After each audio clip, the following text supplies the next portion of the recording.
Welcome to helping hands. आज चाहिँ यो ज्योमेट्रिक मिन र हार्मोनिक मिन दिएको छ। सुरुमा चाहिँ हामी ज्योमेट्रिक मिनको बारेमा कुरा गर्नेछौँ।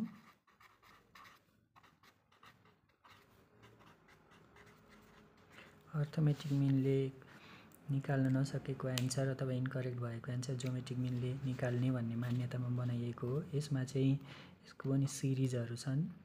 यसको फर्स्ट सिरिज भनेको इन्डिभिजुअल सिरिज,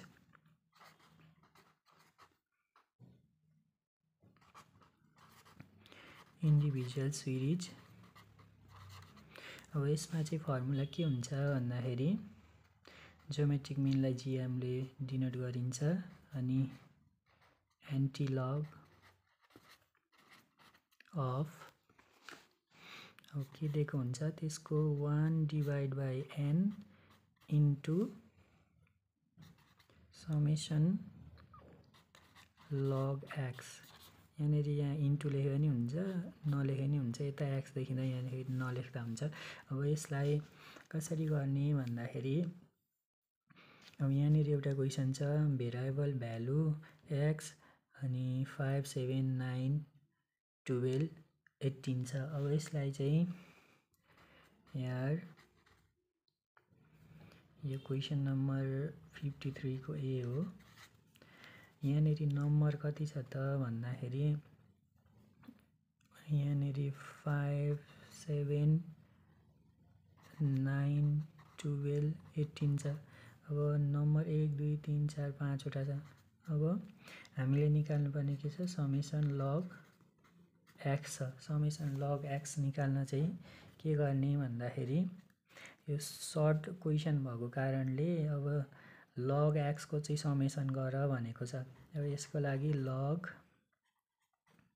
5 जोड्ने, लग 7 जोड्ने, लग 12 जोड्ने, यहाँनिर लग 9, लग 12, लग 18 गर्ने। त्यस पछाडि लग 5 गर्दा यसरी भ्यालु आउँछ। यो लेखेर गर्दा पनि भयो, तर सर्टको लागि त्यस्तो गरिराख्नुपर्छ जस्तो लाग्दैन मलाई। अब लग 5 + 7 + 9 + 12 + 18 गर्दाखेरि यसरी लग 5 + लग 7 + लग 9 + लग 12 + लग 18 गर्दाखेरि 4.83276403 आयो। यहाँनिर 4वटा डिजिटसम्म लेख्दाखेरि हुन्छ। अब फाइनल्ली ज्योमेट्रिक मिन निकाल्ने भयो equal to antilog of 1/n, यसलाई पोइन्ट राखौँ यहाँ, इन्टु लग एक्स गरौँ। त्यस पछाडि एन्टिलग अफ 1/n भनेको 1/n को भ्यालु कति छ, 5 छ, इन्टु लग एक्स को भ्यालु हामीले निकाल्यौँ 4.83276403 निकाल्यौँ। अब एन्टिलग अफ 4.83276403 लाई 5 ले डिभाइड गर्दाखेरि 0.96655,861 आउँदो रहेछ। अब एन्टिलग भनेको यहाँनिर सिफ्ट दिएको हुन्छ, सिफ्ट थिच्ने सुरुमा, सिफ्ट लग गर्दाखेरि यस्तो माथि गएको आउँछ। त्यस पछाडि नम्बर यहाँ जति दिएको छ त्यही गर्ने, 0.96655,861 गर्दाखेरि 9.258883 295 आउँदो रहेछ therefore geometric mean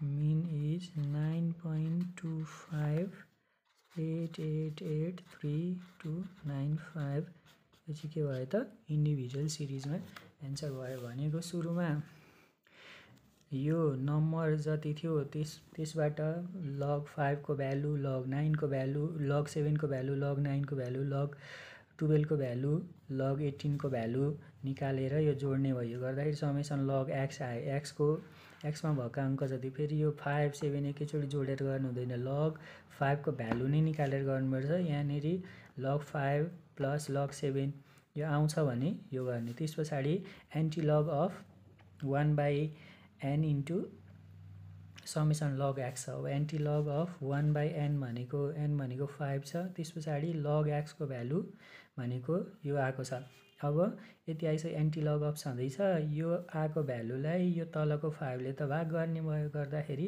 यति एन्टी log अफ भइसकेपछि एन्टी log हटाउन के गर्ने भन्दा शिफ्ट log 9.258883295 गर्ने गर्दाखेरि शिफ्ट log 9 मास्तिर रहेछ शिफ्ट log यहाँनेरि 0.966558861 9.22588 यति आउँछ अब यसलाई यो भयो इन्डिभिजुअल सिरिजको लागि अब अर्को नम्बरमा छ आई नम्बरमा छ discrete series discrete DISCREAT discrete सिरिजको लागि छ अब डिस्क्रिट सिरिजमा चाहिँ कसरी निकाल्ने भन्दा डिस्क्रिट सिरिजको लागि यसको फर्मुला के हुन्छ भन्दाखेरि त्यही हो GM is equal to anti log of 1/n त हुने भइहाल्यो त्यसपछि यसमा समेसन f log x हुन्छ भनेको यो फ्रिक्वेन्सी भयो अनि log x को भ्यालु निकाल्नु पर्ने हुन्छ अब यति भइसकेपछि हामीले गर्छौं के भन्दाखेरि आई नम्बरको 53 को आई नम्बर गर्दाखेरि के गर्छौं भन्दाखेरि क्याल्कुलेसन टेबल बनाउँछौं क्याल्कुलेसन टेबल यहाँनेरि x हुने भयो यहाँ f हुने भयो भनेको त्यही दिएको छ 10 20 30 40 55 दिएको छ अब f को ठाउँमा फ्रिक्वेन्सी 2 4 8 3 2 गर्दाखेरि n कति भयो 5 13 17 19 भयो यसरी यो यति भयो अब यति भइसकेपछि के गर्ने भन्दाखेरि log x को भ्यालु निकाल्ने log x भनेको यसलाई log गर्नु पर्यो अब log x गर्दाखेरि log 10 गर्दाखेरि कति आउँछ त 1 आउँदो रहेछ 1 log 20 गर्दाखेरि 1.3010 आउँछ चारवटा डिजिट मात्रै राखे मैले log 30 गर्दाखेरि 1.4771 आउने रहेछ अब log कति गर्ने 40 गर्ने log 40 गर्दाखेरि 1.6021 log 55 गर्दाखेरि 1.7404 यति आउने भयो यति आइसकेपछि हामीले फ्रिक्वेन्सीसँग गुणन गर्छौं फ्रिक्वेन्सी log x 2 यो 4 ले मल्टिप्लाई गर्दाखेरि कति हुन्छ 1.3010 into 4 5 5.204 त्यस पछाडि 8 into 1.4771 11.8168 3 into 1.6021 4.8063 त्यस पछाडि 2 into 1.7404 3.4808 आयो। त्यस पछाडि यसलाई के गर्ने भन्दाखेरि समेसन f log x यसलाई जोड्दाखेरि यो टेबल यसरी यहाँ कोरेर गर्नुपर्छ टेबल बनाएर अब जोड्ने सबै जोड्दाखेरि 4.8063 प्लस 11.8168 प्लस 5.204 प्लस 2 गर्दाखेरि 27.3079 आउँदो रहेछ। अब यो त्यति आयो। अब त्यस पछाडि फर्मुलामा गयौँ हामी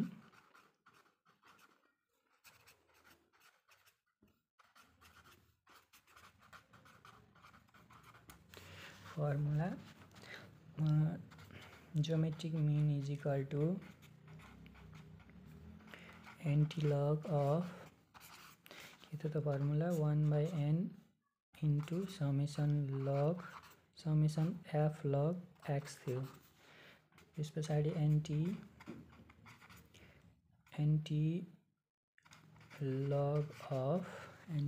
of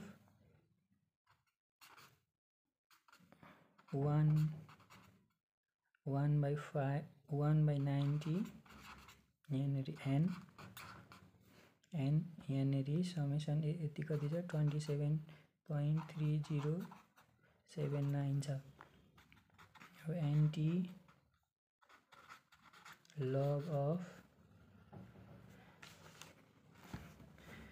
डिवाइड बाई 19 गर्दाखेरि 1.437257895 शिफ्ट log 1.437257895 कति आउँछ 27.368834 आउँछ। यसरी क्याल्कुलेसन गर्न सकिन्छ। अब यस पछाडि अब यो डिस्क्रिट सिरिज भयो। अब अर्को के सिरिज त कन्टिन्युअस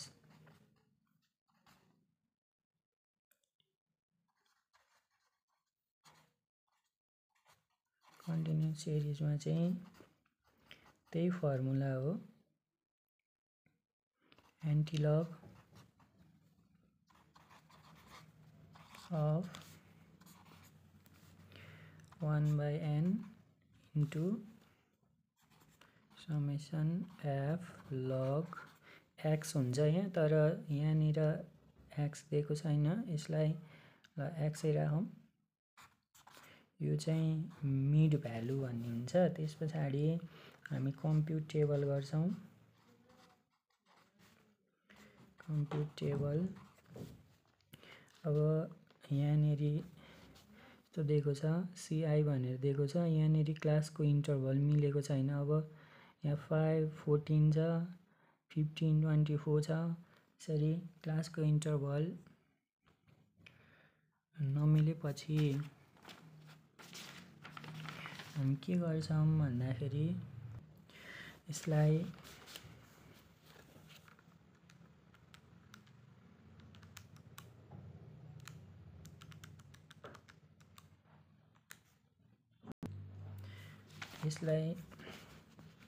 मिलाउनको लागि चाहिँ अब हामी यहाँनेरि यतापट्टि 0.5 घटाउँछौँ, यतापट्टि 0.5 जोड्छौँ। अब यहाँ x छ, हामीले यसलाई ल CI नै मानौँ। CI 4.99 गरे पनि हुन्छ, त्यस पछाडि 5 गरे पनि हुन्छ। अब 4.5 माइनस 14.5 देखि 24.5 देखि 34.5 देखि 44.5 देखि कति त 54.5। अब हाम्रो फ्रिक्वेन्सी त दिएकै छ 5 7 10 4 2। अब यो फ्रिक्वेन्सी जोड्दाखेरि 28 आउँछ, यो सबै जोड्दाखेरि 28। अब हामीले चाहिँ यहाँ एक्स मानेर गरेको थियौँ एक्स। अब एक्स किन राख्ने भन्दा यहाँ एक्स दिएको हुन्छ कुनै बेला, त्यतिखेर यहाँ एम माने पनि हुन्छ। अब यो एक्स भनेको मिड भ्यालु पत्ता लगाउनु पर्यो। अब मिड भ्यालु 4.5 प्लस 14.5 गर्दा 19 भयो, 19 डिभाइड बाई 2 गर्दा 9.5 रहेछ, 9.5। अब ग्याप आउँछ 9.5 भनिसकेपछि अर्को हेर्ने 14.5 प्लस 24.5 डिभाइड बाई 2 19.5 गर्दाखेरि 99 आउने रहेछ, 19.5। त्यस पछाडि 29.5 39.5 49.5 यसरी आउने रहेछ। अब यति आइसकेपछि हामीले लग एक्स को भ्यालु निकाल्छौँ, यसको भ्यालु निकाल्छौँ। यसको भ्यालु निकाल्दाखेरि लग 9.5 को भ्यालु कति हुन्छ, 9.5 को 0.9777 चारवटा राखेँ मैले। 19.5 को भ्यालु 1.2900, लग 29.5 को भ्यालु 1.4698।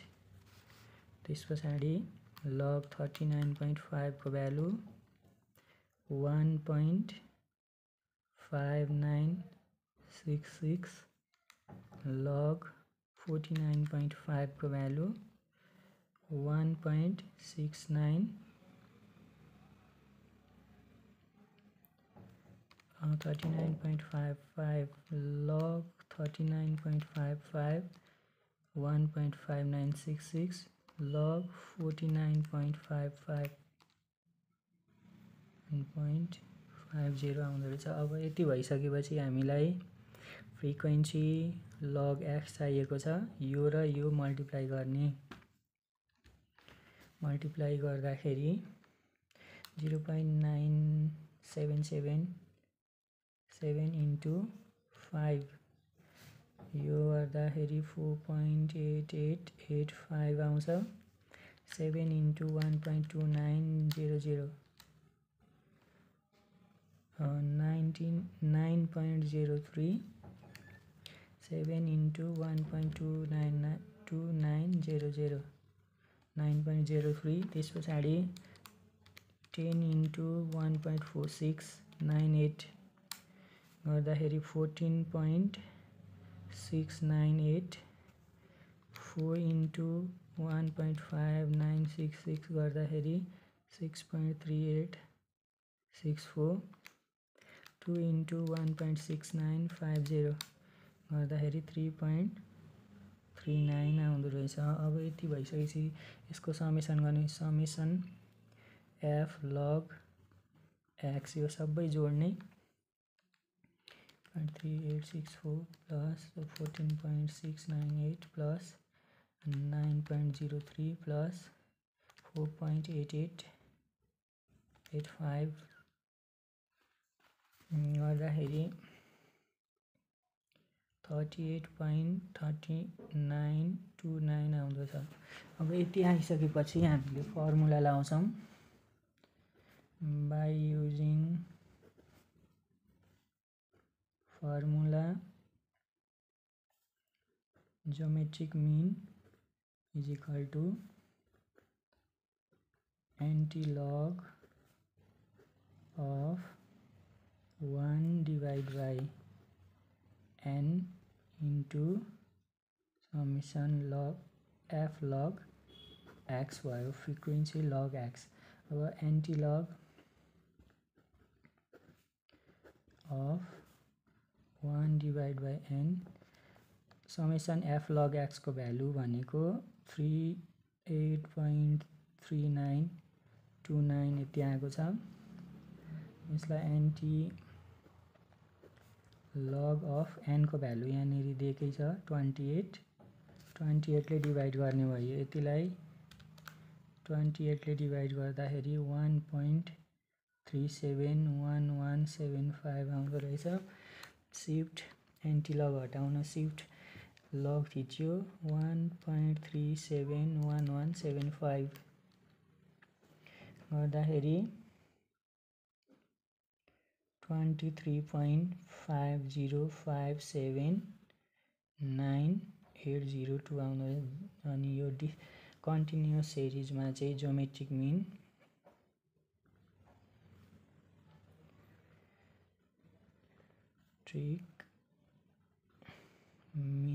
इज 23.50579802। यहाँनिर यो दशमलव पछिका अङ्कहरुमा अलिकति तलमाथि भयो भने आन्सर तलमाथि आउन सक्छ। अब यसरी यो फ्रिक्वेन्सी यो क्लासहरु चाहिँ यस्तो दिएको अवस्थामा यसरी पॉइन्ट यो तल्लोमा 0.5 घटाउने माथिल्लोमा 0.5 जोडेर यसरी गर्न सकिन्छ। यसरी हामीले डिस्क्रिट सिरिज कन्टिन्युअस सिरिजमा यसरी निकाल्न सक्यौं। यहाँनिर केही छैन त्यस्तो। अब यसलाई ज्योमेट्रिक मीन चाहिँ गर्यौं यसबाट क्वेशन सोध्न सक्छ। Thank you so much for watching my video.